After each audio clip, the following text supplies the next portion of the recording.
Yo, and welcome to Shooting the Soil. My name is Matt, and in this video, we're out from under the microscope, bringing you a video with a few simple ways to hold more water on your property. People and nature tend to have quite a different point of view when it comes to water management, to say the least.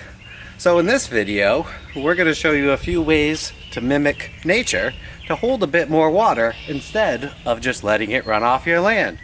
So let's roll the intro and then we'll get right into it.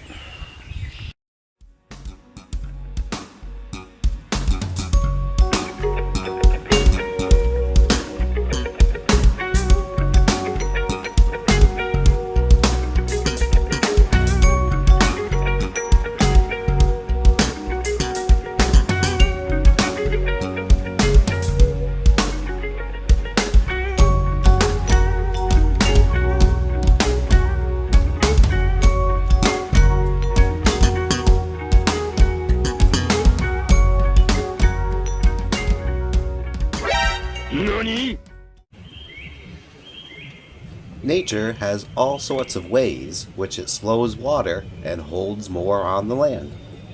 And we rarely find flat ground in the forest.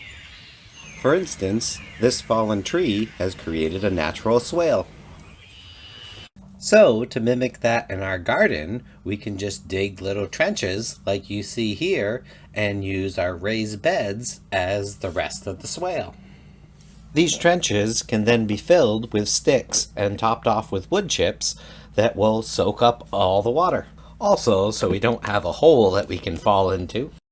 Granted, these are very small ditches / makeshift swales, so you might be asking, is this really going to make a difference? Well, every little bit counts, and looking on the grand scheme of things, if everyone puts a small effort in, such as this, then it will all add up. Because the more we can slow the water on our land, the more water will seep into the ground, raising our groundwater levels, as well as preventing the nutrients in our soil from leaching out into our water systems. And this is extremely important because excess levels of nutrients in our water systems leads to eutrophication, toxic algae blooms, and then we can't swim in our rivers, lakes, and streams. Also poisoning the fish, so there's less to catch and none we can eat. We have invested into the nutrients and fertility of our land, so let's let us hold as much of that as we can and not leach away. Now, moving on to our overall water management systems of our property, I want to share this example with you. In order to prevent this wetland stream from overflowing onto my driveway, washing out the whole thing, and then filling up my neighbor's front yard, I had to add a second additional pipe leading under the driveway. Although this did fix the flooding problem, it increased the flow of water, which decreased the amount of water that's being held in the wetlands upstream, as well as putting more water pressure downstream. So anytime we have to upgrade our water systems, increasing capacity, which increases flow, we also need to consider about how we're going to slow that flow when there is less water and hold more on our land. And this is crucial for our groundwater and our wells.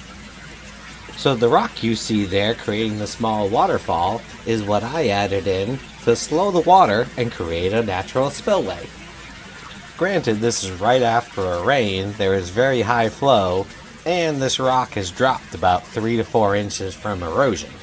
So, come the dry season, I plan on putting some concrete under that rock and raising it up about 3 to 4 inches to hold more water in the wetland, which between that and floodplains is where most of our groundwater and drinking water comes from. Well, that about just wraps it up.